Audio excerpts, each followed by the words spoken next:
Shalom, bien-aimés de Dieu, je vous salue dans le nom précieux de notre Seigneur Jésus-Christ.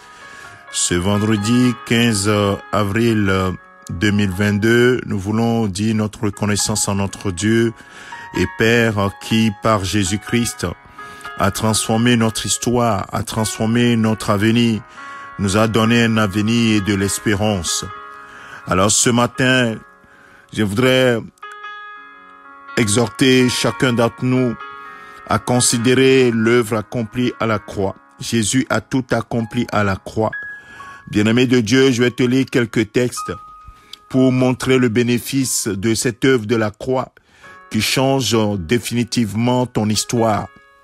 La Bible dit dans Colossiens chapitre 2, le verset Colossiens chapitre 2, quand nous lisons le verset 14 et le verset 15, la Bible nous dit clairement qu'il a dépouillé, il a effacé d'abord, verset 14-15, c'est Jésus, il a effacé l'acte dont les ordonnances nous condamnaient et qui subsistait contre nous.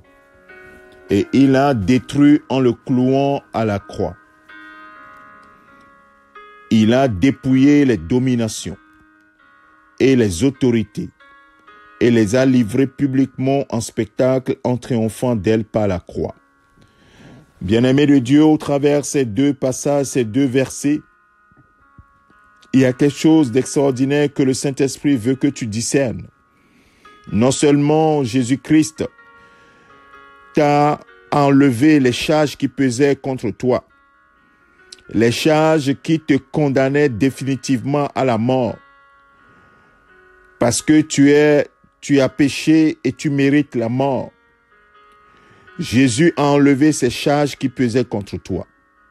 Non seulement il l'a fait, mais il a également dépouillé les bourreaux qui étaient là pour veiller à ce que cette condamnation soit exécutée et qui te tenaient dans leur prison. Ces dominations, ces principautés, ils ont été dépouillés des armes dans lesquelles ils se confiaient. Quelle grâce extraordinaire!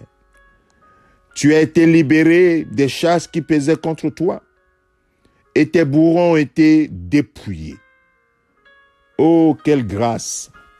C'est pour cela justement que le Seigneur, par son Esprit Saint, a pu dire au travers l'apôtre Paul aux Éphésiens, rendez grâce au Père qui vous a rendu capable d'avoir part à l'héritage des saints dans la lumière.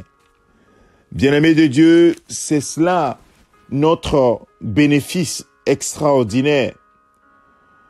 Nous avons eu cette grâce. C'est une grâce que nous avons eue d'avoir part à l'héritage des saints dans la lumière.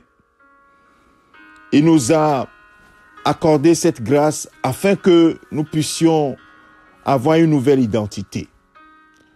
Une nouvelle identité, il est dit dans Colossiens 1, verset 12, « Rendez grâce au Père qui vous a rendu capable d'avoir part à l'héritage des saints dans la lumière, qui nous a délivrés de la puissance des ténèbres et nous a transportés dans le royaume du Fils de son amour.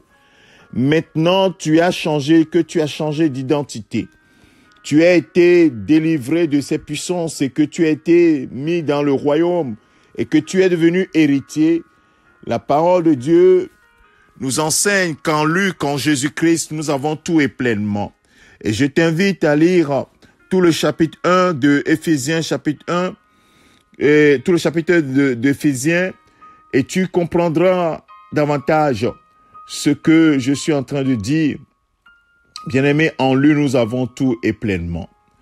Et là, il dit dans Éphésiens chapitre 1, verset 11, en lui, maintenant dans son royaume, en Jésus-Christ, nous sommes aussi devenus héritiers, ayant été prédestinés suivant la résolution de celui qui opère toutes choses d'après le conseil de sa volonté, afin que nous servions à la louange de sa gloire, nous qui d'avance avons espéré en Christ. En lui, nous aussi, après avoir entendu la parole de la vérité, l'évangile de notre salut, en lui nous avons cru et nous avons été scellés du Saint-Esprit qui avait été promis, lequel est un gage de notre héritage pour la rédemption de ceux que Dieu s'est acquis à la louange de sa gloire.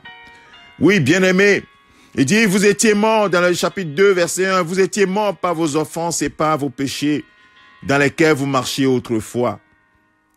Oui, maintenant, nous sommes devenus des enfants de Dieu.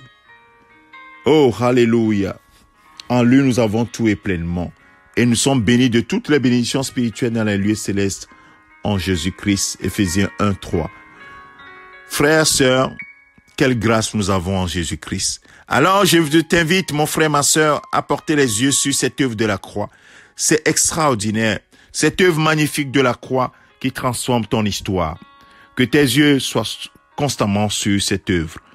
Que le Seigneur te bénisse et que sa grâce soit sur toi. Je te souhaite une excellente journée dans la présence divine, les yeux fixés sur la croix. Amen. C'est ton serviteur, le pasteur Alexandre.